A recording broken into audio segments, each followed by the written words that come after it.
Bueno, gracias a todos por estar aquí, tanto a los que... ¿Hola?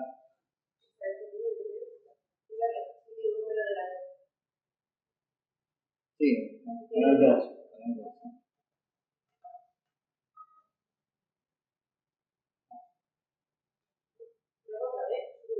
Hola, hola. Hola, ¿se oye? ¿No?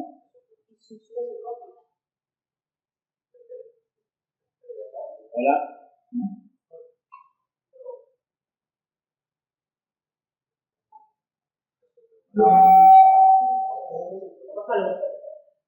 Bájalo un poquito. Ahí a medio. Hola, Ahora hola. vete subiendo poco a poco. Hola, hola. Hola, hola.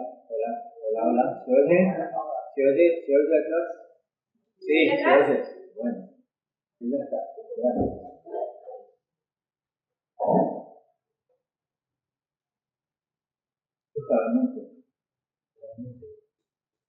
Bueno, pues decía, muchas gracias a todos por venir, tanto los que estáis en toda la escuela de verano como los que habéis venido hoy.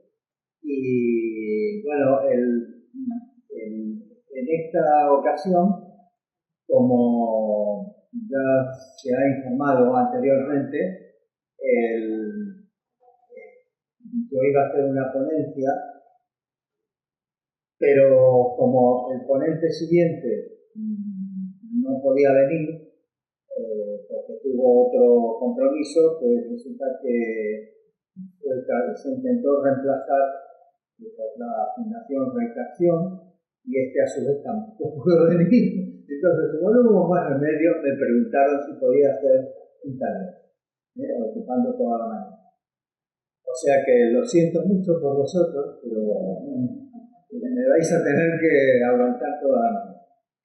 El formato de taller, ¿qué diferencia hay? El formato de taller, primero, en la exposición, en lugar de ser que yo suelte un rollo durante una hora y después si tenéis preguntas, si os acordáis de algo y si os despertasteis, podéis hacer preguntas o contribuciones, voy a hacer, tengo una presentación obviamente, pero me gustaría primero que el formato sea más interactivo.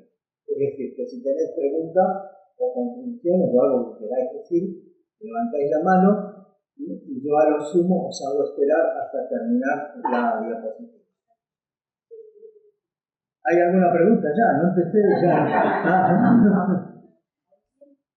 Bueno,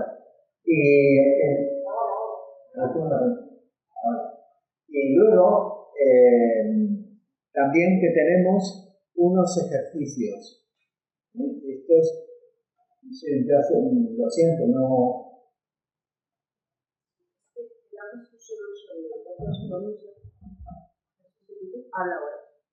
Hola, sí. A ver ahora mejor. Vale. Entonces, hay unos ejercicios para los cuales vamos a repartir unas hojas, una página, una hoja de 2 páginas, de ambas caras, que tiene algunas preguntas que son para hacer, que son para vosotros, son individuales. Cada uno las es para reflexionar y escribir algo. No hace falta que hagáis la memoria de vuestra vida, ni el testamento, ni nada por el estilo. Puede ser breve, muy simplemente puntos. Y luego eso, si alguno quiere, si a alguno le interesa, lo puede compartir. Es decir, luego del ejercicio hacemos, bueno, a ver, ¿alguien quiere compartir algo? Por supuesto, son cosas que serán en general íntimas y a lo mejor alguien no necesariamente las quiere compartir. Porque digo, bueno, no voy a explicar toda la historia de mi vida, así que, por ejemplo,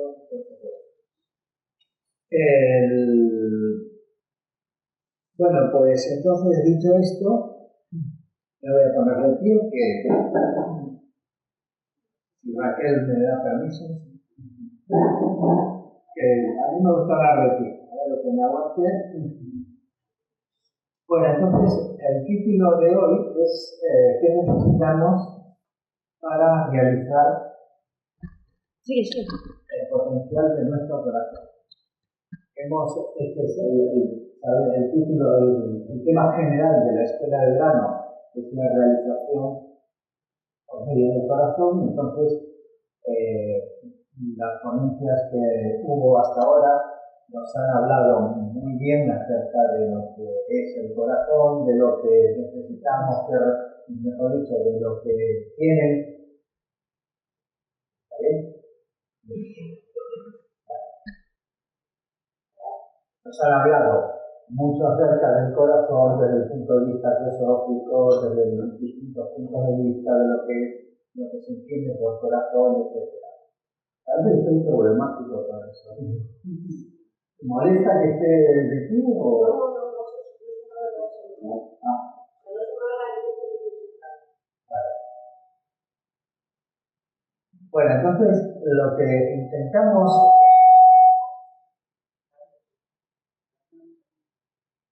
Las manos no engordan.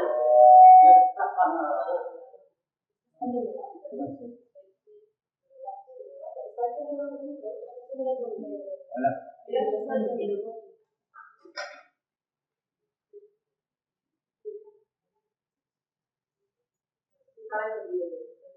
Ahí está.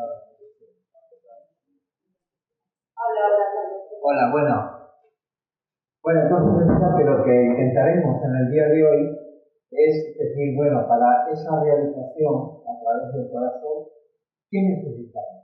¿Qué nos hace falta?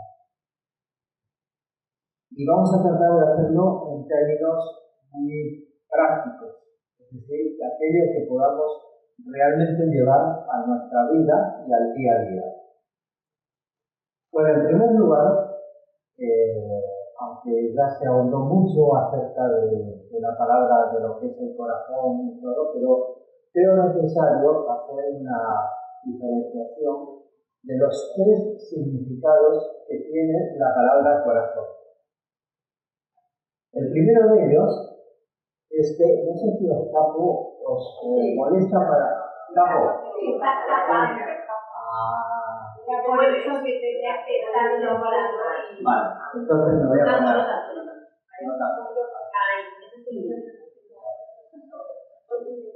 Entonces, el primero de ellos es que se trata del órgano físico.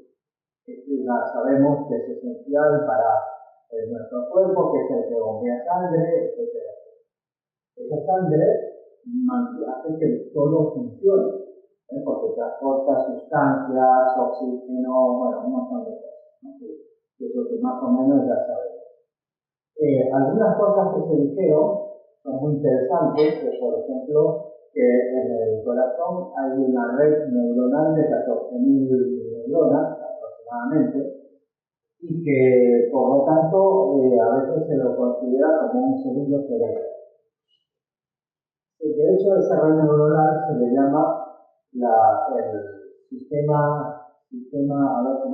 nervioso intracardíaco, y es el responsable de coordinar los latidos del corazón. Los latidos del corazón no es algo sencillo, o sea, no es simplemente que se contrae, se expande y ya está. No. Recordad que el corazón tiene 4 cámaras, tiene los aurículos y 2 ventrículos, y que hace una cosa coordinada para pasar con válvulas de cámaras a otras, porque hay un doble circuito. Hay un circuito en el cual se oxigena la sangre y después un circuito en el cual se distribuye por todo el cuerpo. Entonces, es muy complicado hacer toda la coordinación, y esta red neuronal se ocupa de eso. De hecho, si hay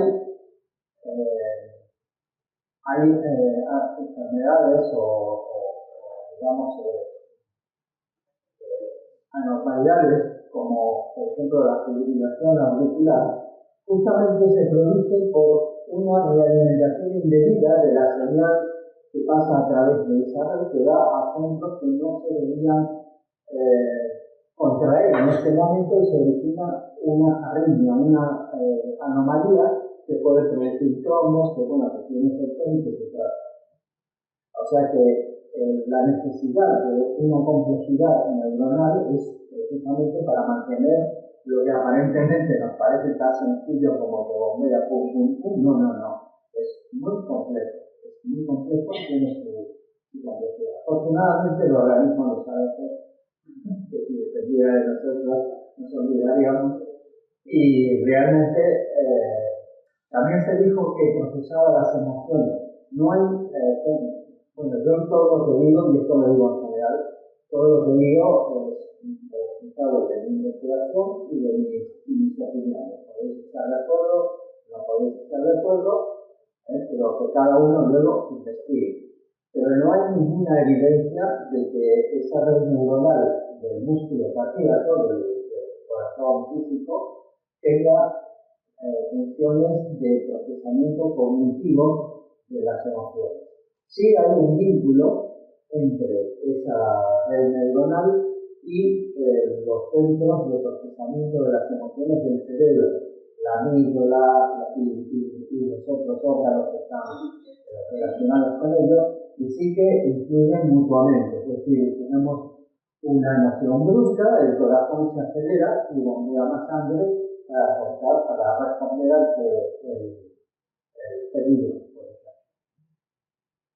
Bueno, dicho esto, la otra sección, la segunda sección de la palabra corazón es la relacionada con las emociones, con el principio emocional, con Kama, los afectos, el amor personal, los gustos, las convicciones, los deseos, en fin, todo esto es de la índole de la vida emocional, como aquello de tengo el corazón partido, o me has roto el corazón, o los programas del corazón que se pasan tirando, sacando los platitos al sol y todo lo que se han ofendido unos a otros y las tradiciones.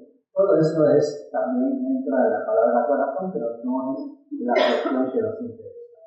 Y la tercera sección que sí nos interesa es lo que es desde el punto de vista esotérico. El corazón es el centro espiritual y trascendente del ser, es decir, la parte de nuestro ser, de lo que somos, la parte trascendente, esotéricamente le llamamos el corazón y simbólicamente se representa en el centro del pecho. Como ayer explicó José Tarragó, que quedaba en el centro, si tratábamos un círculo entre lo que es el tronco, el extremo del tronco y la cabeza, el corazón queda aproximadamente en el centro.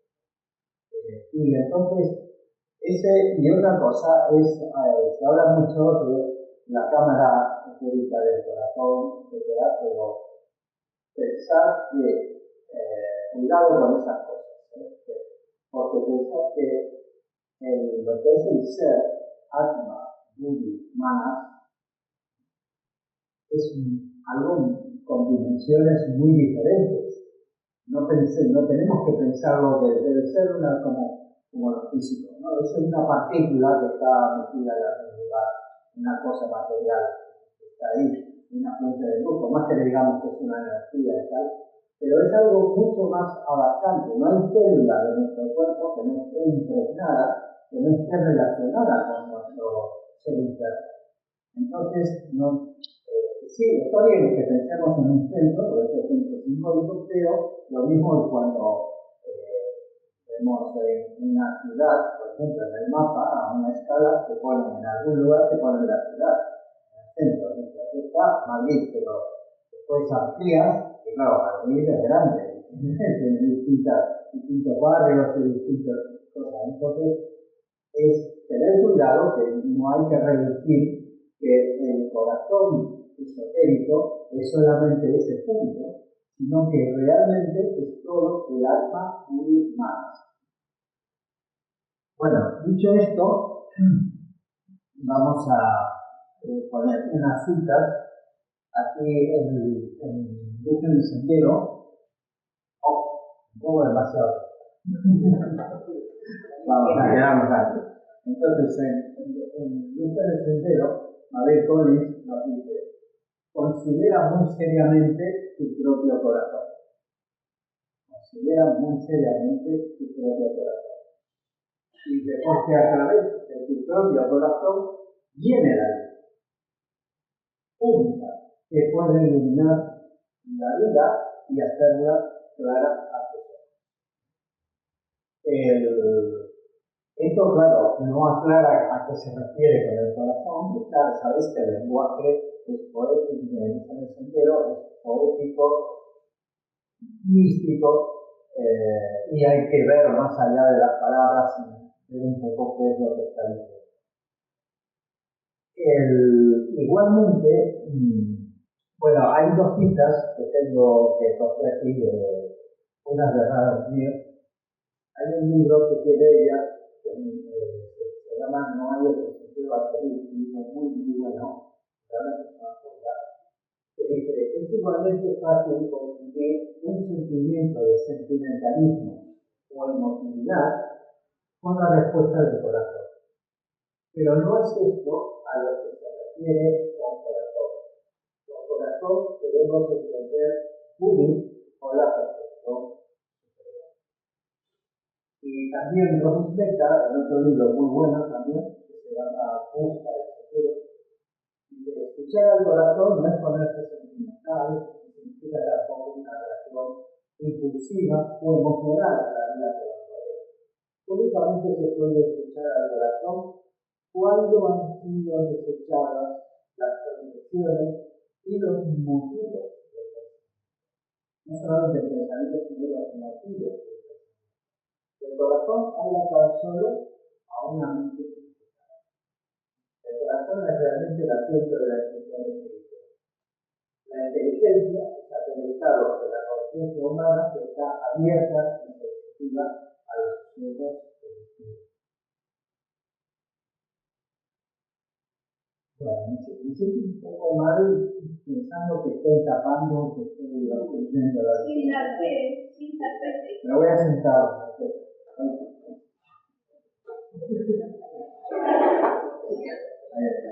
Yo prefiero hablar de pie, la verdad, pero bueno.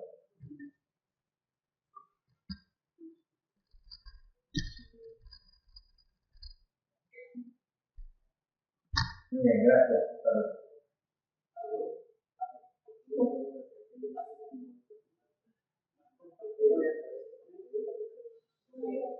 Igual también la cámara,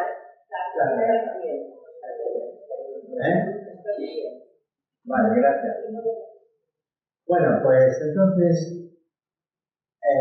realizando el potencial de nuestro ser interno es el misticismo de la teosofía. ¿Qué es el misticismo? Algunos confunden la palabra misticismo o el concepto de misticismo con un arrobo místico que sí, que a veces se produce, o con una expresión poética, ¿no? de ese estado de conciencia o de ese proceso, pero el misticismo es realmente cualquier búsqueda, intento o proceso de integración, de unión entre la parte cotidiana de la personalidad con el ser interno, con la parte trascendente de nosotros mismos. Es la unión sagrada, el propósito del Radha en el yoga se dice que la palabra yoga significa unión. Y entonces muchos aclaran inmediatamente, bueno, es unión de la personalidad con el ser superior. Pero si lo vemos bien, significa unión, punto. Porque en cuanto se produce esa unión, el ser superior, el alma, recordar, nuestra chispa divina, es una para todos. Entonces, unión no significa no solamente unión de la parte personal con la parte trascendente, sino que es la unión, el tomar conciencia, estar enfocado en esa unidad. Y yoga, por eso yoga es unión. Es un proceso de transformación, porque realizar este potencial. Pero no es un cambio de sustancia, no necesitamos una mente que sea sustancialmente diferente, o un cerebro que sea distinto, con más fósforo, con más... No, no, no. Lo que es un cambio del funcionamiento de nuestra naturaleza psíquica y física. Porque cualquier cambio en la psique se traduce en un cambio físico y también viceversa también. La verdadera luz, la verdad y el bien se encuentran en las profundidades del propio ser. Y cuando se descubren allí, las acciones y las relaciones que tenemos se transforman. Y de esa transformación es de la que vamos a hablar.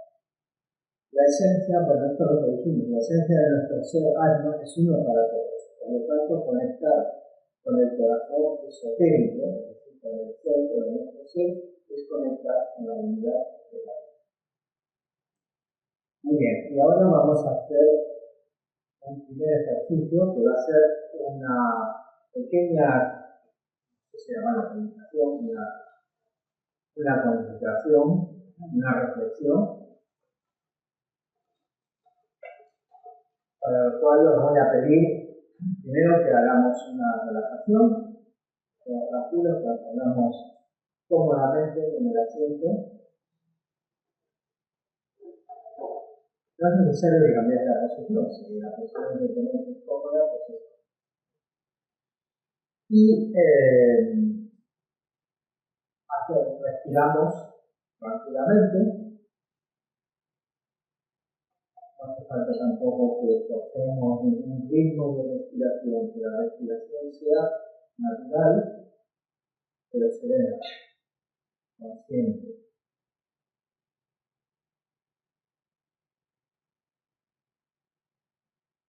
Nos enfocamos en nuestro corazón, en lo más profundo de nuestro ser.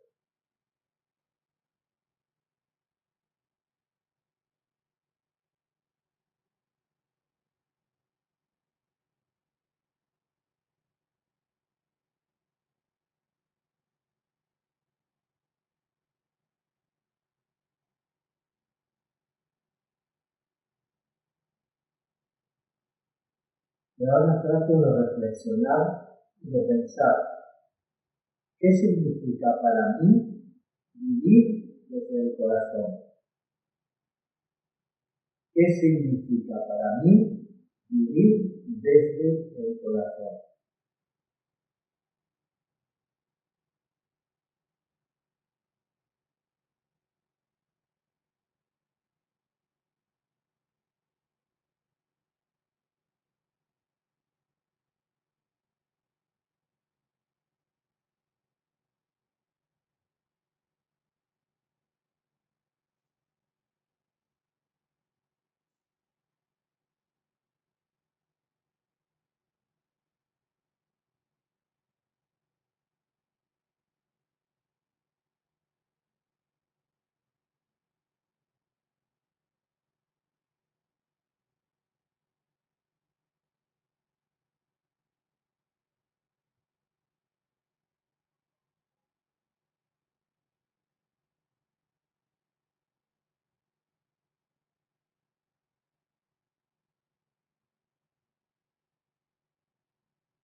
Muy bien, ¿qué significa para mí vivir desde el corazón? Entonces, no sé si queréis decir algo de lo que puede representar, si queréis compartir algo bien. Si no, eso es en realidad para que cada uno se centre. Sí, José.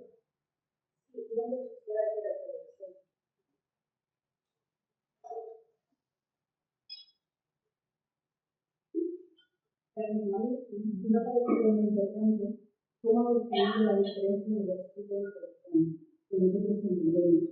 Porque normalmente siempre se normalmente entendimos que cuando decimos déjate mirar por el corazón, estamos hablando de calma, estamos hablando de soluciones personales, que realmente sí, si nos diéramos cuenta de lo que realmente representa el corazón esotérico, tendríamos que ver las cualidades de Dios para entender a lo que se están refiriendo.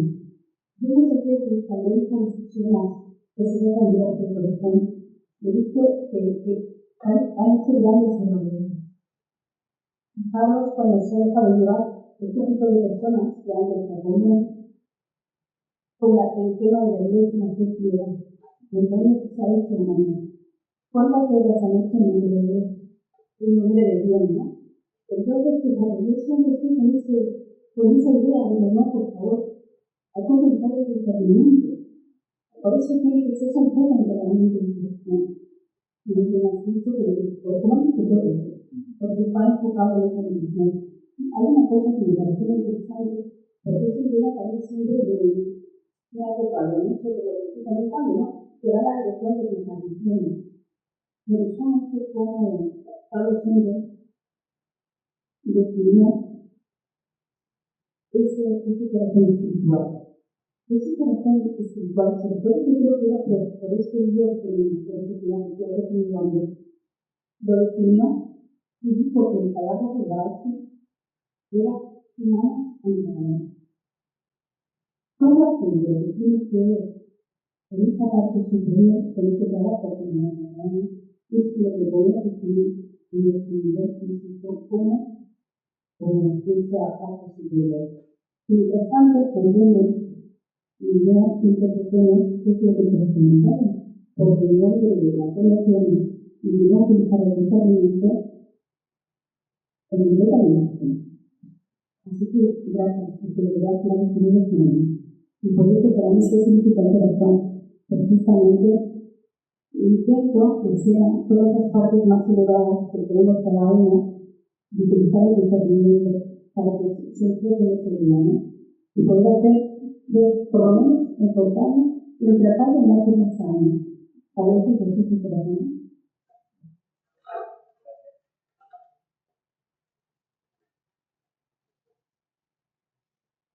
¿Alguna otra idea? Bueno, tantos dos. Monza. Bueno.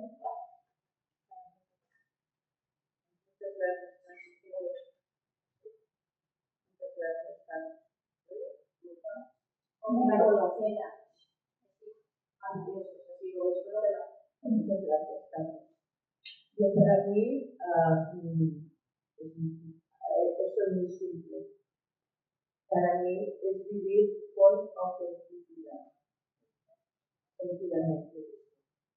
Gracias. Exactamente lo mismo que se me ocurría a mí, que estaba pensando, ¿no? Porque la autenticidad, a veces lo decimos, esto es muy auténtico. ¿Qué significa ser auténtico? Ser auténtico significa actuar, vivir, pensar, sentir de acuerdo a lo que realmente es. Pero para eso tú tienes que quitar los condicionamientos, los miedos, las cosas, porque si no te he visto a la moda con un pantalón rojo, no sé si es pantalones rotos aquí, perdón, pero claro, digo, al final estoy arrastrándome por una corriente y es un condicionamiento. Como vi que fulanita tiene pantalones rojos, pues yo también me voy a comprar unos pantalones rojos.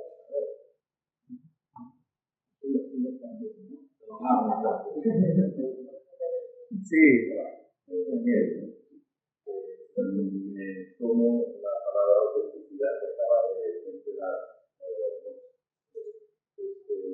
tenemos que tener fe en nuestra autenticidad.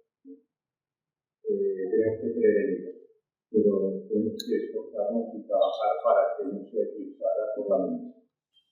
Entonces, ¿eso qué significa para mí vivir desde el corazón? Bueno, para mí personalmente lo primero es silenciar la mente. Y este es el primer paso porque eclipsaba. En segundo lugar, bueno, mientras no aflore esa autenticidad, no seamos suficientemente sensibles como para oírla, al menos, sí, es verdad, bueno tener una mente bien amueblada, o sea, una capacidad de discernimiento para poder distinguir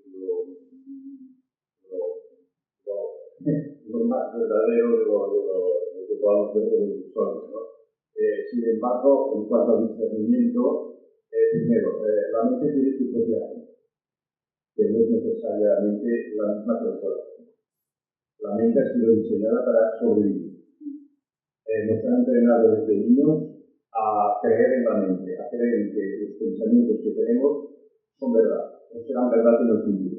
Y consecuentemente nos tenemos que proteger, no nos podemos arriesgar y tenemos que anteponer nuestros intereses personales. Y eso está muy bien visto en la sociedad.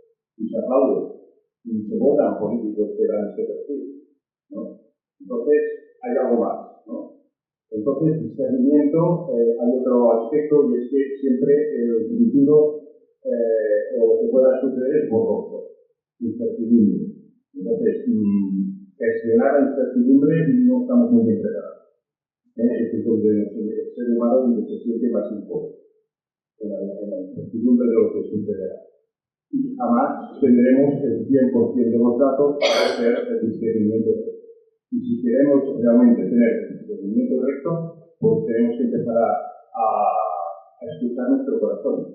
Porque si no, repito, la mente tiene su propia agenda. Y si solamente o principalmente nos guiamos en la mente, pues resulta que nos limitamos solamente a una fracción de lo que somos, a una fracción de la totalidad de la realidad que somos.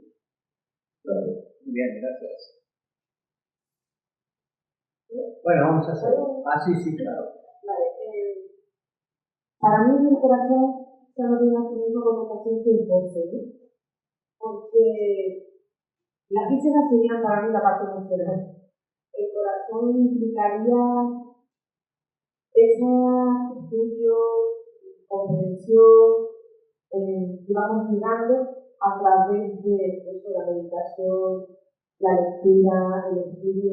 Y cuando es desde el corazón, soy más desde la comprensión, es decir, de aquello que he llevado al intelecto, pero que en un momento determinado lo he integrado y entonces me sale de forma natural.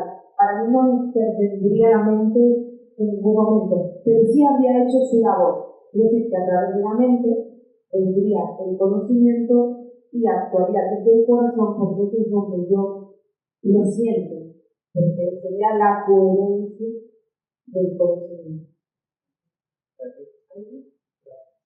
Bueno, vamos a seguir, que tenemos mucho más. No pensé que estoy haciendo tiempo. Bueno, precisamente para ver esto que significa el potencial, cómo lo realizamos y tal, lo primero que es importante tratar de establecer, de comprender cada uno es para qué estamos aquí. ¿Para qué estamos aquí? No solamente aquí en la escuela de verano, sino en nuestra vida, en la tierra, en esta encarnación, en este país, en esta familia.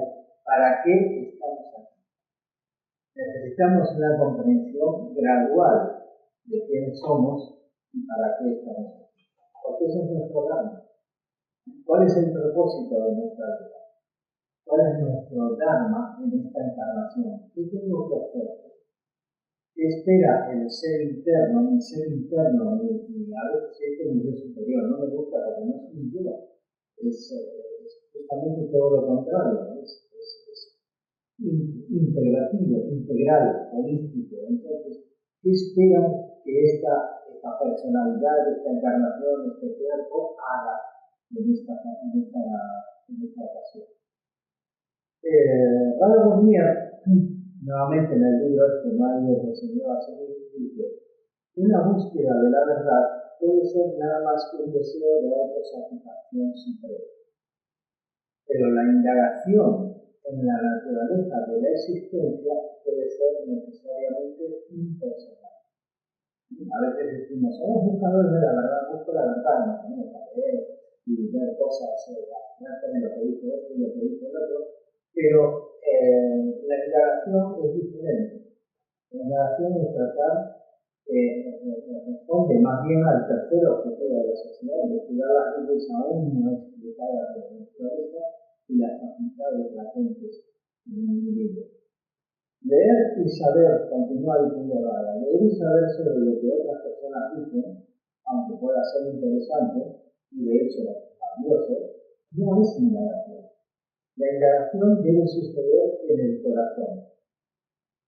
No es una estructura de ideas, una que encaja en otra como las piezas de un rompecabezas. La indagación que nos acerca a la verdad también proporciona la sabiduría para vivir una recta clase de vida.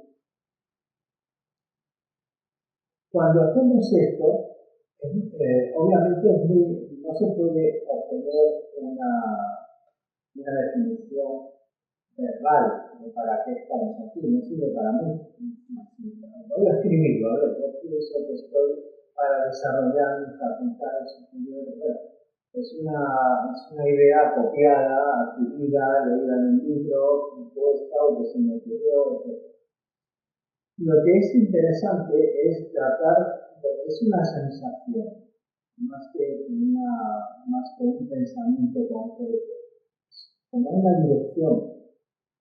Y es muy útil, a mí al menos me resultó muy útil, ver la vida en perspectiva. Esto lo podemos hacer los que ya son un poco más. Pero ver hacia atrás la vida en perspectiva. Entonces, ¿cómo ha sido mi vida desde el punto de vista de cómo se caracterizó mi niñez, cómo me orienté, qué decisiones he tomado, qué decisiones fueron importantes? Es decir, ver esa vida hacia atrás ayuda inclusive a percibir que en algunos momentos, de alguna manera, cuando hemos tomado alguna decisión, ha habido algo adentro que nos ha enfocado en el camino que resultó ser correcto para nosotros. Y si nos hemos equivocado, y si nos hemos si hemos tenido experiencias que no han sido agradables, en todo caso, hemos aprendido. Los efectos de las pequeñas cosas, muchas veces no los tenemos en cuenta, pero las pequeñas cosas tienen efectos perdurables también. Todos los modelos familiares. Hay una carta donde el maestro Cacho le dice a Silvia, cuando Silvia regresó a Inglaterra, porque lo habían ya despedido de Pioneer, y entonces regresó y se tuvo que buscar otra vez, asentar, buscar casa para la familia, buscar trabajo, etcétera, etcétera. Entonces él se lamentaba y le decía al maestro que lamentaba que este año se no había podido enfocarse en sus deberes familiares. Y el maestro le dijo, es mejor para el ejercicio de la unidad, de todo, no recuerdo las palabras exactas, pero es mejor, eso es el cumplimiento del alma. La vida es un todo integral, no la podemos separar aquí tengo el compartimiento de la familia, el compartimiento de la profesión, el compartimiento de la teosofía, el compartimiento de la diversión. Es un todo integral y siempre somos personas que estamos actuando bajo distintos roles. La actitud es lo que importa, no lo que hagamos. Siempre se dice, en el ocultismo no es tan importante lo que haces, sino cómo lo haces. ¿Cuál es la actitud? Y esto requiere dos cosas, discernimiento y desapego, viveka y vairagya. Estos viveka y vairagya, bueno, están muy bien explicados en los pies del maestro o donde se ha resumido, digamos, que es el viveka chudamani, la forma suprema del discernimiento de Shankaracharya, que son dos cualidades principales cuyo desarrollo transforman a la conciencia personal, permitiéndole el paso de la oscuridad hacia la luz. El discernimiento, viveka, es la facultad de distinguir entre lo real y lo ilusorio. Tiene muchos aspectos, la analogía del maestro está muy bien explicada. Entre lo permanente y lo transitorio, entre lo esencial y lo accesorio, lo verdadero y lo falso. Y luego el desapego, vairaria, a veces está traducido como carencia de deseos. Pero es una traducción que me parece errónea. Y como que Krishnamurti señalaba muy bien, luego él decía a su auditorio, por ejemplo, decís que hay que matar el deseo, que hay que eliminar el deseo. Y él le decía, ¿sabéis lo que estáis diciendo? ¿Sabéis lo que estáis diciendo? Una vida sin pasión, una vida sin deseo no conduce a nada. Es una represión, es algo muerto. Y de hecho, el deseo es, como también lo han señalado otros escritores de Foucault, por ejemplo, ya que el deseo es una fuerza en la naturaleza, es una fuerza impulsora. ¿Por qué existe la manifestación? En la aventura secreta, Blavatsky habla de karana, el impulso para manifestarse periódicamente. Una vez que el universo se expresa y se absorbe, pasan Manvantara y entra al alma. Pero ¿por qué vuelve a manifestarse? ¿Por qué todo este lío? ¿Por qué todo esto? Porque hay una necesidad, esa necesidad suprema se llama karana. Ponerle un nombre no lo explica, sigue siendo un misterio. Pero sepamos que el deseo es importante. Entonces, no es el deseo el demonio, sino que lo malo es el apego o la identificación con los objetos del deseo. Lo real y lo ilusorio. Discernir es comprender el propósito de la vida, para qué estamos aquí. ¿Cuáles son? Entonces nos podemos preguntar, ¿cuáles son los valores en nuestra vida? Pero los de verdad, no los que nos dijeron en la escuela que teníamos que tener, o los que dicen que claro, ahora tienes que ser así, tienes que decir esto y tal. Sino, ¿cuáles son nuestros valores reales en nuestra vida?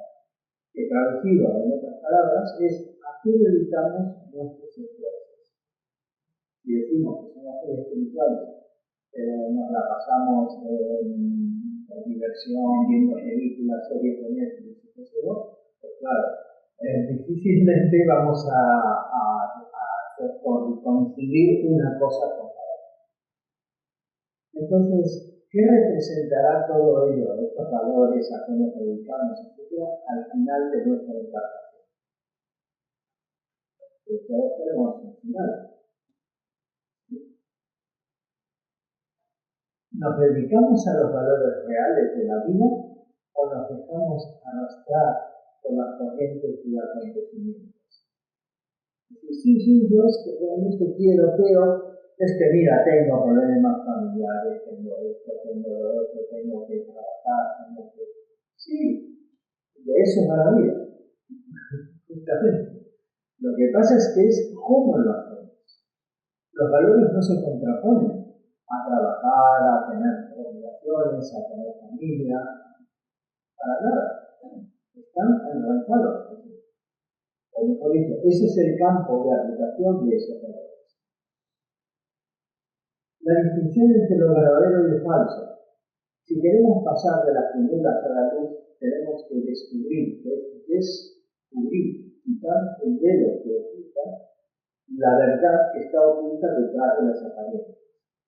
El mundo espiritual no es otro mundo que está más allá. Es la esencia de este mundo. Es la esencia de este mundo. Y la esencia, nosotros no hablamos del mundo hablamos de la voluntad, de la parte trascendente, de todo. Sí, lo vamos a estratificar, pero a ver, son diagramas. Solamente eso, son diagramas. Nada más para ayudar a entendernos, pero no nos tienen que limitar. A veces se dice, por ejemplo, en este mundo físico existe la diversidad, pero realmente en Buddhi es donde está la unidad.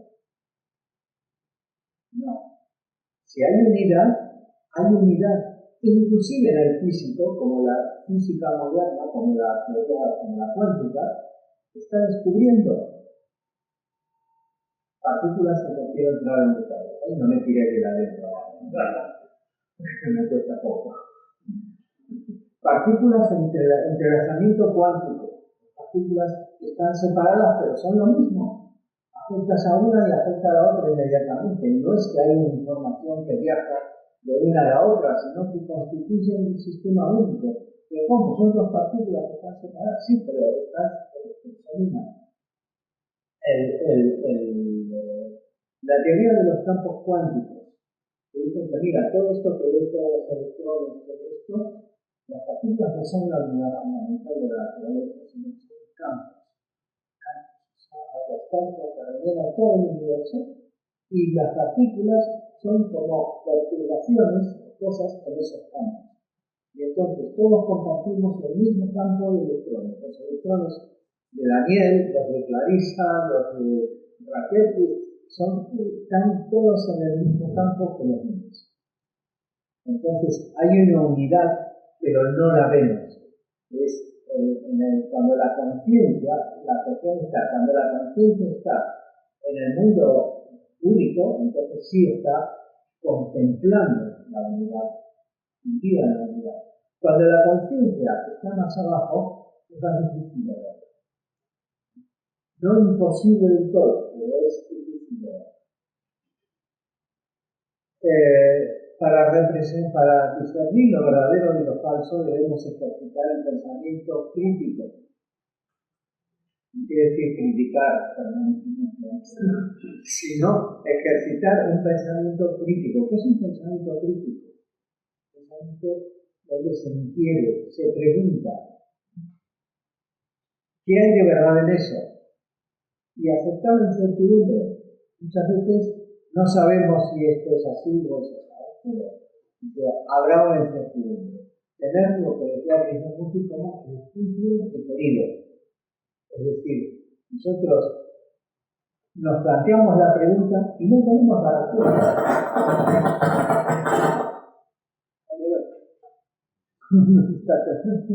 Está viendo una tormenta. ¿Se ha ido? ¿Se oye? ¿Se ha ido el audio? ¿Hola? Sí, vale.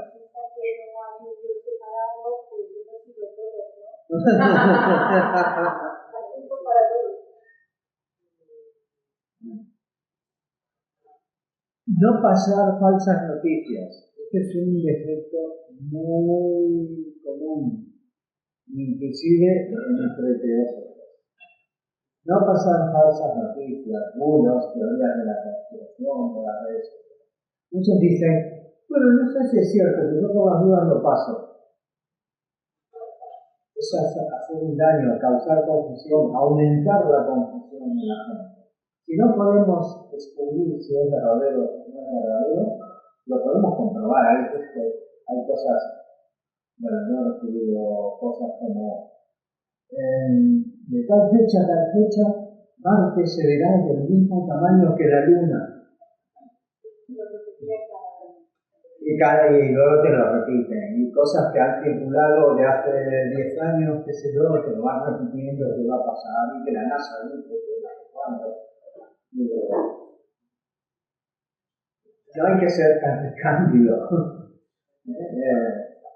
Luego, ojo, que eso es una cosa intencionada. Eso tiene la intención de que desconfíes, al final te quede una desconfianza y un decir, bueno, este es un lío, ¿no? A mí no me gusta.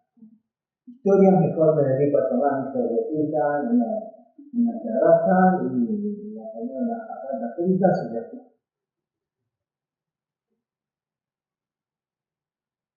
No dejarnos manipular por los medios de comunicación y las propagandas de las ideologías.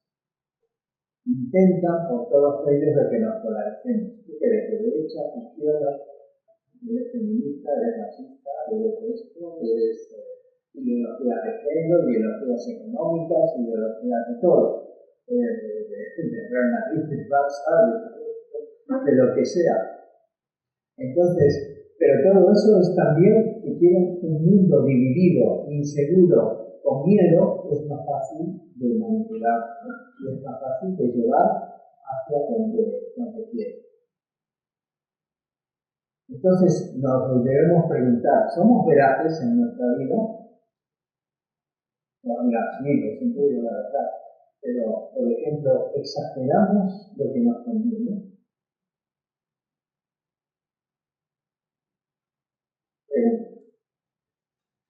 El desapego, el desarrollo del discernimiento hace aparecer naturalmente el desapego.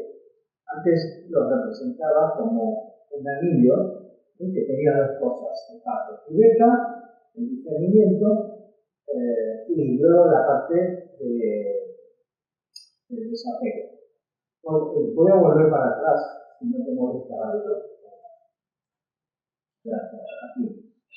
El discernimiento y el desapego, como un anillo que se realimenta. ¿Por qué? Porque el discernimiento conduce al desapego. Dice, hombre, en la medida que sé que esto es transitorio, es ilusorio, que no es lo fundamental, pues bueno, estoy desapegado dentro. Y eso a su vez me permite tener un mejor discernimiento. Es decir, es como un anillo que se realimenta permanentemente. Ahora se pasa nuevamente. La visión trascendente que provee el discernimiento, causa que reconozcamos lo ilusorio y que dejemos de estar identificados. Se trata de establecer una relación diferente con las cosas. Las podemos soltar cuando tienen que irse. O sea, no se trata de decir, bueno, me tengo que abstener de todos los objetos de los sentidos, de todos los objetos materiales, y tengo que vivir como un mendicante en la calle pidiendo limosna generalmente. No se trata de eso. Algunos podrá hacerlo, claro. Pero se trata de que nosotros tengamos una relación distinta. Aquí pongo un ejemplo. Podemos disfrutar de un coche. Tenemos un coche nuevo. ¡Wow! ¡Qué bonito! Mira bien, que todo lo que tiene, qué barbaridad. Tiene que ver eso. Pero tenemos que saber que tarde o temprano el coche desaparecerá. ¿Cuánto? 10 años, 15 años, 20 años, lo que quiera. Tarde o temprano el coche dejará de ser nosotros. O nosotros al coche. Cuando ya no podamos conducir, cuando la vista ya no nos lee, ¿no? El coche se desapega de nosotros. Claro. Es decir, lo que se trata es de establecer una relación diferente con los objetos a los cuales deseamos o con los cuales estamos relacionados. Y cuando digo los objetos, lo digo en términos genéricos, pero puede ser una propiedad, puede ser un preciado televisor de no sé cuántas pulgadas, pero pueden ser también las personas, la familia, nuestros padres que tanto queremos, que tanto nos han enseñado, desaparecerán. También, a veces con Adela, como nos hicimos miembros de la sociedad teosófica en Argentina cuando éramos muy jóvenes, allí por los años, principios de los años 70, 1970. Entonces, claro, empezamos a hacer recuento de los que eran nuestros queridos amigos, claro, que generalmente eran gente mayor, pero sí algunos, pero es que están casi todos muertos. Juan Piña, Juan Carlos Palmeri, no sé cuánto, Manuel Farinite, todos muertos. Y inclusive algunos jóvenes, Eli Pastor, Cristina de San Pedro, todos ellos muy queridos han desaparecido. No han desaparecido, han pasado a otro estado. en el cual seguramente nos están esperando diciendo, no, Entonces, el desapego es una renunciación sin dolor a lo que sabemos que es transitorio. Cuando sabemos que algo es transitorio, bueno, ya está. No, si este ratón se descompuso, se terminó, se acabó, comprarme otro, no pasa nada. No tendría sentido decir, y este con lo que me gustaba, lo bien que se me ponía la mano, lo bien que linda. Se acabó y se acabó. A veces hay cosas, los cambios nos sorprenden, ¿no? Yo me acuerdo cuando estaba trabajando, que mi hijo trabajaba en un equipo junto conmigo, mi hijo mayor, informática, y íbamos los días miércoles a comer a un bar que hacía una tortilla exquisita. Estaba muy bien y no sé cuánto, teníamos un pincho de tortilla, tomamos algo y a seguir trabajando. Y entonces, digamos, en un bar grande y todo, ahí cerca de la oficina. Entonces, un día, un miércoles vamos y nos quedamos así con la boca abierta, nos encontramos con retos. Cerrado, totalmente. ¿Qué pasó?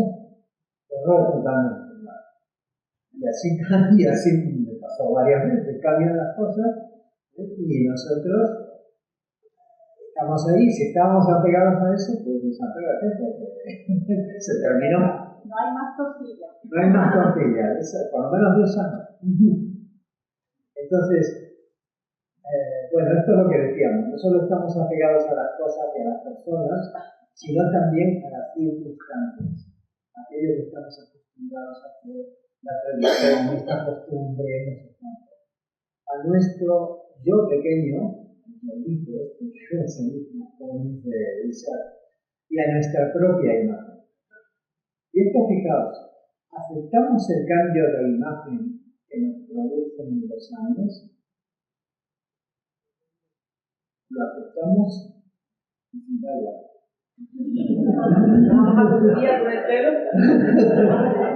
Vaya. Y las arrugas y todo. Eso es parte del proceso natural. Si estamos apegados a una imagen de joven, de fuerte, un tiempo tenía el pelo largo. Yo también. Tú también has visto. Pero es natural que con los años eso que es transitorio cambia. Se transforma. Y lo dejamos en ser nosotros. ¿Aceptamos salir de nuestra zona de confort? Buda decía, solo pierdes aquello a lo que estás apegado. Si no estás apegado, no lo pierdes. Va bien. El autoconocimiento. Necesitamos conocernos a nosotros mismos. Más allá de la máscara que mostramos a los demás, ¿qué somos realmente? Una cosa es la forma en que nos presentamos, cómo nos mostramos, cómo nosotros nos ven, y otra cosa, o como queremos que nos vean, y otra cosa es lo que realmente somos. Entonces nos tenemos que preguntar, es un inquirir esto. ¿Somos los miedos y prejuicios que tenemos? ¿Somos la persona enfadada, envidiosa y competitiva? También tenemos diferentes roles. Somos el hijo, el esposo, el padre, el hermano, el amigo o el compañero de trabajo. Bien, a ver, hay personas que nos puede pasar que en el rol de compañero de trabajo somos amables, estamos dispuestos a ayudar y todo, y después llegamos a casa, y van a la familia y vienen los hijos y dicen, no me vengas con esto de fuera. Entonces, esos roles, a veces pensamos que la vida está hecha en compartimentos. No está hecha en compartimentos. ¿Somos los pensamientos fugaces o los persistentes? Aquellos que están en el fondo una y otra vez. ¿O somos el que observa todo esto? algo que cada uno tiene que intuir y responder gradualmente, porque es una pregunta que es para siempre. Y siempre estamos, ¿quiénes somos? Y cada vez puedes comprender un poquito mejor, un poquito más, pero realmente hace falta una comprensión intuitiva de quiénes somos. Que quizás no se puede poner en palabras, no hace falta.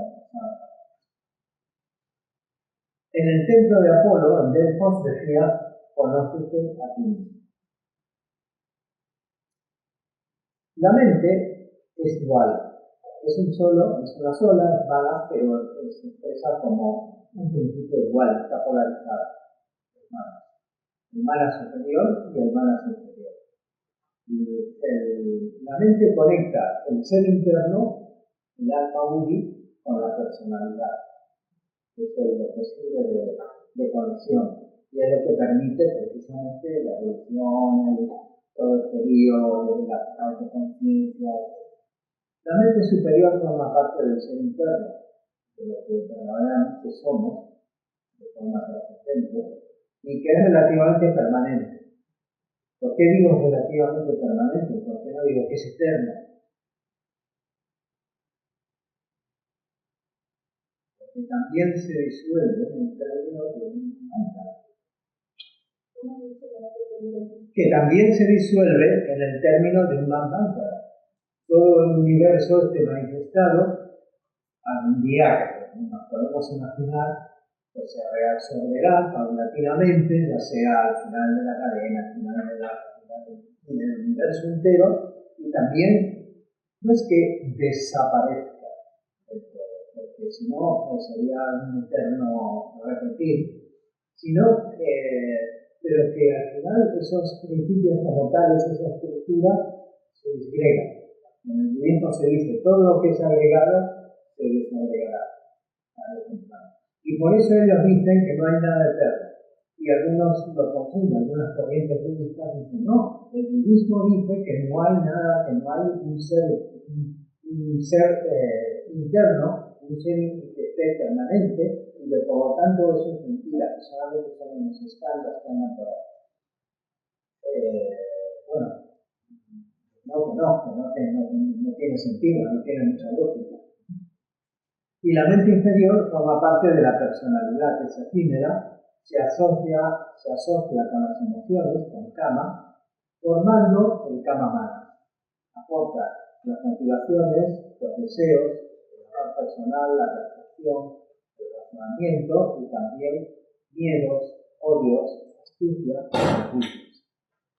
Es decir, la mente, y a veces cuando se habla de mente, en la literatura teosófica o en la literatura inclusive de yoga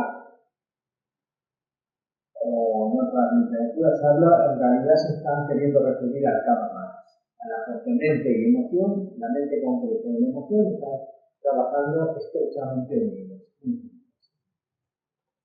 Hay una dualidad en el ser humano, esto explica la dualidad del ser humano. La mente por ser igual. Sí, adelante. La parte en la que has pasado, por favor. Perdón.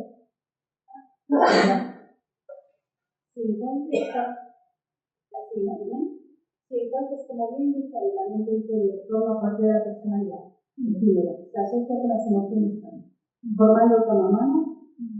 ¿Por qué hablamos de mente y corazón en nuestro nivel de nuestra personalidad? ¿Por qué separamos mente y corazón si esto está asociado totalmente? Cuando estamos hablando de la mente interior, ¿por qué estamos desechando la mente o por qué estamos desechando las emociones? Si al final estamos en cada mano. Muy buena pregunta. Efectivamente funcionan como un conjunto, porque nos creemos que somos. A ver, también está la idea de que el cerebro es el que crea los pensamientos, la mente, todo esto. Esto se sabe que es falso, que es una creencia, aunque está sostenido por la mayoría de los neurólogos y todo, pero se sabe que eso no se sostiene porque las experiencias de CM, de las cercanas a la muerte, demuestran que ha habido experiencia, sensación, pensamiento, percepción cuando el encefalograma estaba plano y el corazón estaba parado. Entonces, ¿cómo hizo el cerebro para producir eso? No se puede. Y las experiencias de los niños que recuerdan una encarnación anterior también tira abajo esa creencia de que el cerebro es el que produce todo eso y todos los fenómenos de la conciencia. ¿Por qué? Dice, ¿dónde estaba? Si es un cerebro nuevo, ¿cómo es que recuerda cosas que sucedieron en una encarnación anterior o antes? Entonces, y eso está probado científicamente. El doctor Ian Stevenson de la Universidad de Virginia hizo un gran, pero gran, formidable trabajo estudiando miles de casos, él y su equipo, y documentando fehacientemente más de 300 casos de niños que recordaban encarnación anterior, donde se hicieron comprobaciones. Se filtraron todo lo que pueda ser quiere tener cierta notoriedad, o se lo ha inventado, o es un fraude, todo eso se filtró. Pero quedaron casos irreducibles. Entonces, ¿dónde estaba el cerebro cuando? Si este cerebro es absolutamente nuevo, no tiene nada que ver. Por lo tanto, el cerebro, ¿por qué separamos? Porque nos han acostumbrado a pensar que en el cerebro mente. Y las emociones, es algo recién, digamos que hasta no hace demasiado que se empezó a comprender el mecanismo de las emociones. De hecho, aunque hubo estudios anteriores, el que lo popularizó fue el libro La inteligencia emocional de, ¿cómo se llama el autor? Daniel Goleman, que él, y además él lo explica muy bien, muy bien. Y dicen, por ejemplo, a lo que tú decías antes, José, decía, a veces que parece que la mente está demonizada y que el corazón es lo que está muy bien. Pero pensemos, por ejemplo, en los crímenes que ocurren por violencia familiar, por violencia de género, ¿quién es? Daniel Goleman lo llama el secuestro emocional. Las emociones secuestran a la mente y entonces se actúa sin ningún control, sin ningún pensar, no, pero mira las consecuencias de esto, y claro, como un impulso. Entonces no es que ese aspecto emocional siempre va a ser mejor que la mente. No, para nada, están estrechamente unidos. Como decía Clarisa, que señaló en una conferencia, no sé si fue el lunes, da igual, que señalando el Namaste con las dos manos así, ya son como corazón, como emoción y mente. Emoción, cama y manos. Y donde tenemos que ir, decía Clarisa, es arriba, la punta de las piernas, donde están unidos. ¿Lo dije bien? Sí, y te agradezco que lo hayas puesto así, en una imagen, porque a veces me hace dar mucha claridad, ¿no? Las palabras dicen unas cosas, pero a veces no nos situamos. Durante tantos años he oído y he leído los libros, como si hubiese dos mentes, la mente superior y la mente inferior, y la mente superior y la mente inferior, y ahora sí es muy claro. Atma, Buddhi, Manas. Hay un Manas, hay una mente y uno debajo pone. Y la mente es dual, como tú has puesto en sus funciones. ¿Y cuándo es dual en sus funciones? Solo cuando estamos encarnados. Porque una parte de la mente tiene que mirar hacia aquí, hacia abajo, hacia donde estamos encarnados, para poder relacionar y conectar lo de arriba con lo de abajo. Pero nunca debemos confundir que hay dos mentes, porque no hay por qué ahí. Constantemente estamos relacionados con lo de arriba, que es nuestra verdadera naturaleza, y con lo de abajo, que es esta temporalidad que nos permite todo tipo de experiencias tan absolutamente necesarias para el desarrollo del potencial. Gracias. Gracias a ti. Además que recordad que podéis, levantarme la mano y aportar algo, preguntar, interrumpir. ¿Es una pregunta? Sí, pregunta. Sencillita, por favor. Sí, es que estos láminas atrás, has dicho de iniciación sin dolor. Sí. No se tendría que añadir la palabra idealmente. Quiero decir, que si tienes una conciencia recta, sabes que tienes que renunciar a eso, aunque no estés 100% preparado y te cause dolor. Dices, no, tengo que renunciar a eso porque sé que al final será algo. Bueno, a ver, creo que hay graduaciones, ¿no? Pero cuando lo ves verdaderamente, no hay dolor. No lo hay. Pero cuando lo ves. Si lo haces porque crees que te dicen que es bueno para la vida espiritual, que tienes que ser una buena persona, y que tienes que hacerlo, pero tú no estás convencido, no lo ves así, habrá dolor. Claro. Pero entonces, y estamos hablando de hacia qué es lo que necesitas recordar. ¿Qué necesitamos para desenvolver las cualidades del corazón en la vida práctica? Entonces, si realmente comprendemos algo, no hay problema. Mira, mi hermano, tengo un hermano 7 años menor que yo, fumaba mucho. Y claro, siempre las campañas, y sabes que la cajetilla de cigarrillos ya el tabaco mata, no sé cuánto, todo, bueno, hay muchos chistes respecto de eso también. Pero él fumaba, y fumaba bastante hasta que tuvo un trombo. Lo tuvieron que llevar en un helicóptero al hospital, a Cotaíro, y se quedó, estuvo un mes ingresado. Dejó de fumar completamente. El susto, y no, ya dejó de fumar completamente, instantáneamente. Pero claro, estuvo, se le había implantado el trombo en los pulmones, no sé cuánto, y estuvo muy peligroso. Entonces, cuando realmente comprendes algo, ya está. Puede haber cosas que digas, nostalgia, esto, qué bien que iba, pero bueno, se terminó.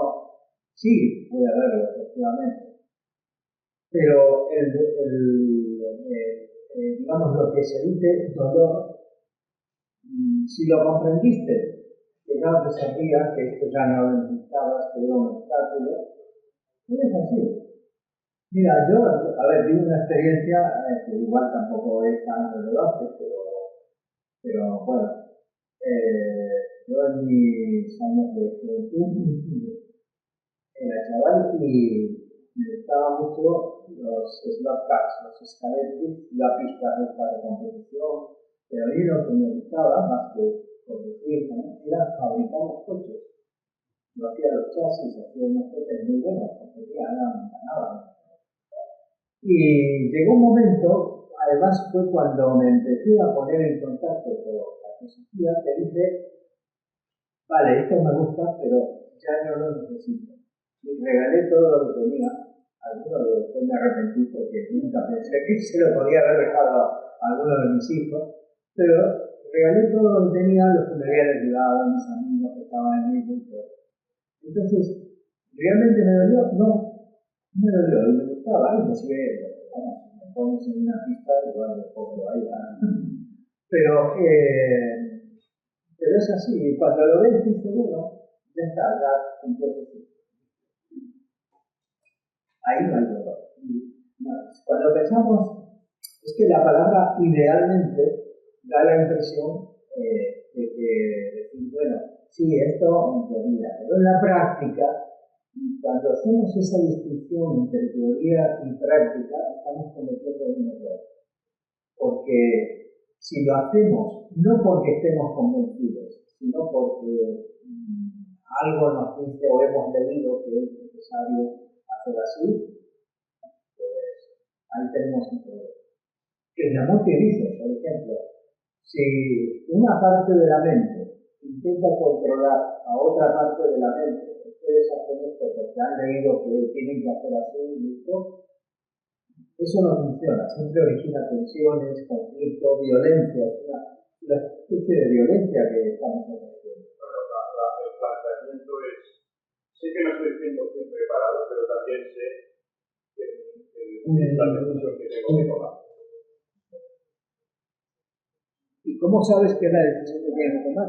Por convencimiento, por convicciones. Pues si estás convencido, estás preparado. Quizás las convicciones corren más a tu sociedad. Puede ser. Bueno, vamos a seguir entonces. En la dualidad del ser humano, decíamos que la mente es dual y por lo tanto es capaz de idear lo más sublime, pero también lo más amable. Esto explica la diversidad de comportamientos de cada uno de nosotros y de la humanidad. El ser humano es capaz de lo más sublime y de lo más cruel, de idear las formas de ayuda, de cooperación, de todo, pero también de explotación, de crímenes, de genocidios, de todo lo que sabemos.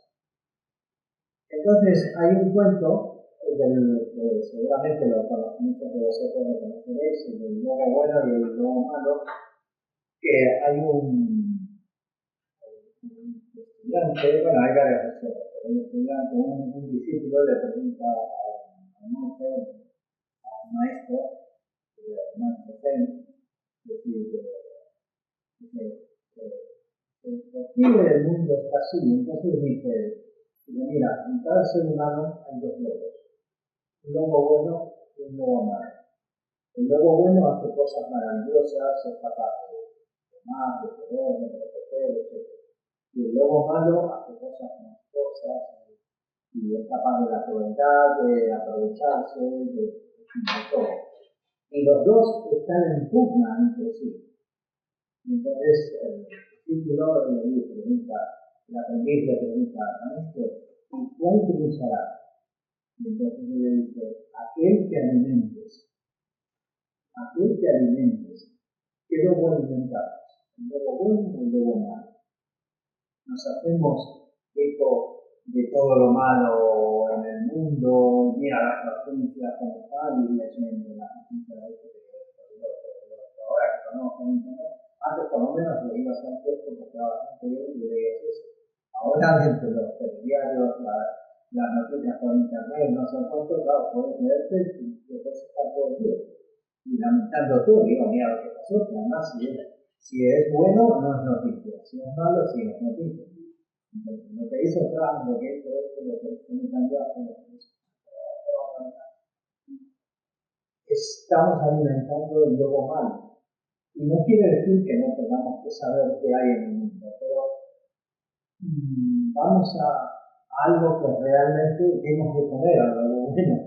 Alimentemos nuestra semilla, la semilla divina, nuestro ser interno, el corazón esotérico, el corazón espiritual, como lo queráis llamar, y transformar la personalidad para lo que impide manifestarse al ser interno.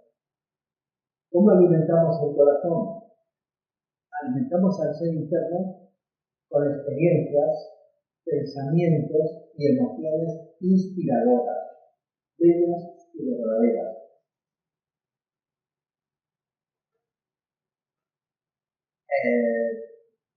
Dejar de lado el ruido mediático, las distracciones dirigidas a mantenernos alineados como personas predecibles y obedientes. Esto es lo que silenciar las perturbaciones de la mente bulliciosa. Fijaos que la mente, la corriente del pensamiento, no se puede detener. William James, que fue el padre de la psicología americana, que fue miembro de la sociedad, por cierto, decía que el pensamiento no es como una articulación de hay un pensamiento, luego hay otro, y va saltando, sino que es como la corriente de un río, que no se detiene, hay un flujo de pensamiento. Y si lo pensáis bien,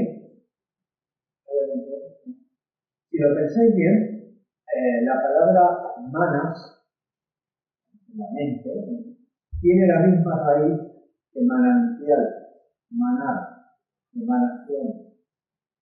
Entonces, eso nos da la idea que el pensamiento ni puedo dejar la mente en blanco, ni puedo detenerlo, ni puedo.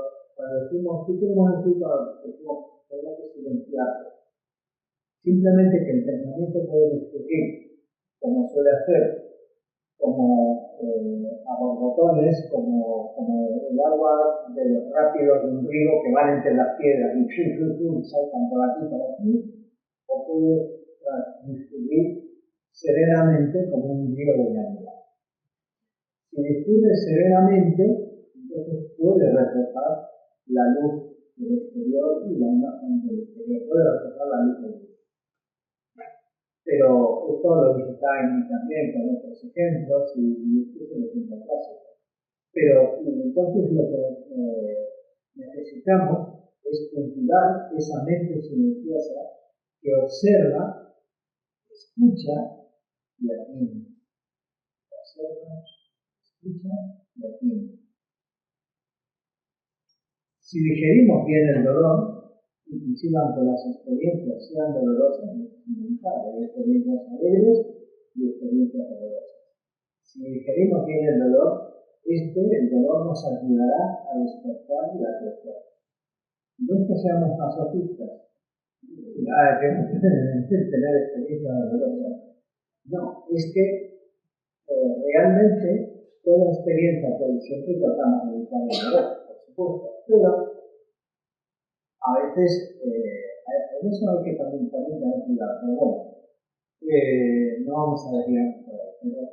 Pero si tenemos una experiencia dolorosa por un motivo o por otro, y la digerimos bien, aprendemos de ella, nos duele, por ejemplo, la muerte de un ser querido. Es una experiencia dolorosa.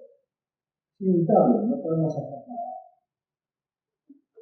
Pero si la digerimos bien, la procesamos bien, veremos, bueno, se terminó. Vale, nos hace comprender la temporalidad de las relaciones, de las cosas, del mundo, que nosotros somos efímeros, que no estamos aquí para siempre. Nunca pensamos en que uno mismo se va a terminar. Claro. Entonces, y también nos permite ver en retrospectiva nuestra relación, la relación que hemos tenido, el cariño que hemos tenido, el amor que hemos tenido, y bueno, el amor perdura, de alguna manera o de otra, perdura. Y sentir gratitud por el tiempo que hemos compartido, por los lazos que hemos tenido, y eso nos hace crecer.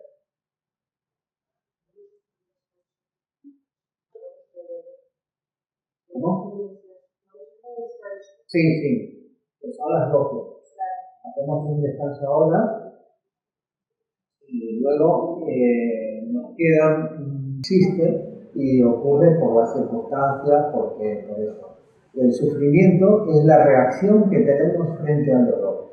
Por eso me refería a que, por vino a la mente cuando murió Thich Nhat Hanh, cuando uno de sus discípulos con lágrimas, ¿sabes? Es decir, donde aunque trabaje el desapego, sí, que es muy difícil por hacerlo supuesto. sin dolor. No quiere decir que el dolor no exista ni que tengamos que afrontarlo. De nada vale cuando se nos ha muerto un ser querido decir no voy a llorar porque sé que estoy desapegado y todo. No. Por supuesto existe, es un golpe, especialmente si no te lo esperabas, pero y durante un tiempo tendrás lágrimas y por supuesto y sentirás una congoja que no puedes evitar. Pero al final, si lo vas procesando, lo puedes convertir en un sufrimiento diciendo, qué bien que estaba y ahora se fue y no sé cuánto y por qué y esto, que desgracia, no quiero vivir más, esto ya no sé qué va a ser de mí, no quiero. O puedes procesarlo, aceptarlo y convertir ese dolor en una experiencia enriquecedora. Parece mentira, decir, ¿cómo el dolor va a ser una experiencia enriquecedora? Sí, lo es. Muchas veces hemos tenido cosas en la vida que hemos tenido que afrontar, que han sido dolorosas, y que luego que han pasado nos damos cuenta que de alguna manera hemos crecido algo, hemos aprendido algo. Bueno, hacemos una pausa. Entramos en terreno sagrado. Gracias.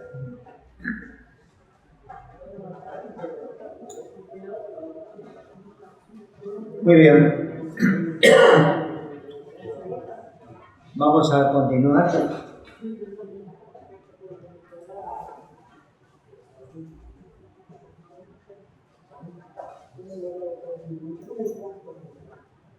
Muy bien, bueno, ahora vamos a entrar en una parte donde vamos a estar más en contacto con lo que es nuestra naturaleza psicológica, que es donde está el trabajo que tenemos que hacer, ¿verdad?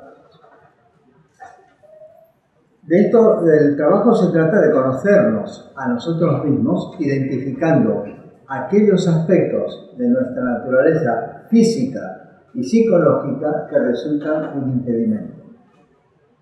¿Por qué digo de naturaleza física? Dice que puede ser un impedimento. Bueno, porque malos hábitos, por ejemplo, de alimentación o de vida demasiado sedentaria o esto, pues pueden ser un obstáculo para que nos sintamos bien y que hagamos este trabajo. Pero la lucha principal, como esa del Bhagavad Gita, el campo de Kurukshetra, es la mente, que son mente y emociones. ¿Por qué hay conflictos en nuestra mente? Siempre debemos preguntarnos, ¿por qué hay conflictos? ¿Por qué quiero esto, pero quiero lo otro? Pero esos conflictos de deseos o de problemas de este tipo. Tenemos que conocer nuestros deseos y motivaciones profundas. No tengamos miedo de enfrentar nuestras sombras. Aquí recurro al concepto de la sombra del psicólogo Carl Jung, el psicólogo suizo, que también lo expresó, porque hay algo que se esconde en nosotros y que no es necesariamente un demonio, como ahora vamos a ver, sino que es una naturaleza que no vemos o no queremos ver. A mí me gusta mucho la frase esta de Rumi. Dice, la cueva a la que temes entrar puede contener la luz que buscas. No tenemos que tener miedo a entrar en nuestro interior, a tratar de conocer los dobleces y los repliegues de nuestra psicología. Jung dijo algunas cosas, dijo muchas cosas, pero algunas que nos pueden ser útiles para entender esto es: aquellos que no enfrentan a su sombra la proyectan en los demás. ¿Qué quiere decir esto? Que si yo tengo ansiedad porque las cosas sucedan rápidamente o que salga lo que yo quiero, pues siempre me va a parecer, voy a ver a los demás en función de eso. Y entonces va a parecer que el resto de las personas me están obstaculizando, que no me sirven o que tenían que estar aquí. Es decir, veo como si el mundo girara alrededor mío. Y si